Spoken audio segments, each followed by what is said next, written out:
Untuk sholat tahajud, bagaimana dan berapa rakaat yang kita lakukan saat bulan Ramadan karena sudah melaksanakan sholat tarawih. Sholat tahajud, sholat malam, itulah sholat tarawih di bulan Ramadan. Dan tidak ada batasan rakaat. Dan boleh kita sholat 2 sesi, 3 sesi, 4 sesi, terserah. Karena nggak ada batasan rakaat. Kita sudah sholat bersama imam, nanti sebelum sahur kita bangun misalkan mau sholat lagi, silahkan. Dalilnya, kata Syekh Ibnu Baz rahimahullah, bahwa sholat malam tidak ada batasan rakaat adalah sabda Nabi SAW, Salatul laili mathna mathna fa idza khasya ahadukumus subh falyutir biwahidatin. Salat malam itu 2 rakaat 2 rakaat. Nah, ini juga sekaligus mengingatkan tidak ada dalilnya Nabi SAW melakukan salat malam atau salat tarawih 4 rakaat sekali salam. Tapi setiap 4 rakaat beliau istirahat. Itu yang dimaksud oleh Aisyah radhiyallahu anha ketika beliau mengatakan Nabi SAW salat 4 rakaat. Maksudnya 4 rakaat beliau istirahat. Namun bukan berarti 4 rakaat baru salam. Karena beliau sendiri mengatakan Salatul laili mathna mathna. Salat malam itu 2 rakaat salam, 2 rakaat salam. Terus seperti itu. Sampai kapan? Sampai apabila seorang dari kalian khawatir masuk waktu subuh, tutuplah dengan witir 1. Kalau sudah nggak sempat 3. Berdasarkan hadis ini, kata Syekh Ibnu Baz rahimahullah, salat malam itu nggak ada batasan. Kalau ada yang ingin tanya, ada nggak dalilnya salat lebih dari 11? Ini diantara dalilnya. Ditambah dengan ijma' salaf. Dan ijma' adalah hujjah. Dianjurkan dalam salat tarawih untuk diperpanjang bacaan suratnya. Bagaimana caranya supaya bacaan surat kita jadi panjang? Ada 2 cara yang disunahkan. Yang pertama, yang dilakukan oleh Rasulullah SAW, yaitu rakaatnya sedikit dan bacaannya panjang. Rakaat beliau sedikit, hanya 8 ditambah witir 3, tapi bacaannya panjang. Terutama lebih panjang lagi di 10 malam terakhir. Cara yang kedua, diamalkan oleh sebagian sahabat dan para ulama salaf, bahkan telah dinukil ijma' akan disyariatkan cara yang kedua, yaitu bacaannya lebih pendek tapi rakaatnya lebih banyak. Telah dinukil dengan riwayat-riwayat yang sahih dari para ulama salaf. Ada yang sholat 20, ada yang 36, ada yang 40, ada yang lebih, ada yang kurang daripada itu. Sebagian ulama bahkan mengatakan ini ijma', kesepakatan ulama. Tidak ada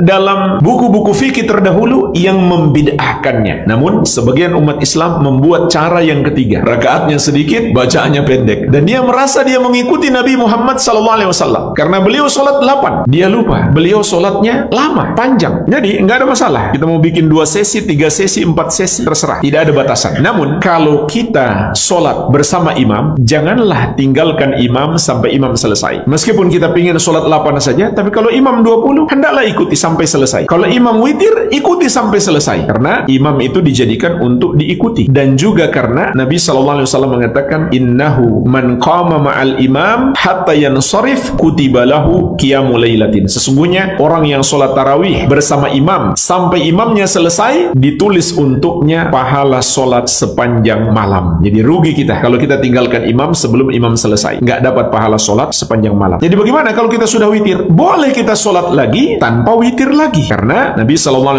mengatakan la witrani fi lailatin. Tidak boleh ada 2 witir dalam 1 malam. Karena kalau witir jadi 2 berarti bukan witir lagi, jadinya genap. Witir kan ganjil. Lalu bagaimana dengan hadis ij'alu akhiras sholatikum bilaili witran? Jadikanlah sholat malam terakhir kalian adalah witir. Maka ini bukan syarat, bukan pula wajib, hanya lebih utama. Kalau kita mau mengamalkan, maka ikuti imam sampai salam saat witirnya di sholat tarawih, tapi kita jangan salam. Kita berdiri lagi tambah 1 rakaat baru salam. Berarti kita nggak witir. Atau cara yang pertama tadi, boleh witir, namun kalau dia mau sholat lagi tidak witir lagi.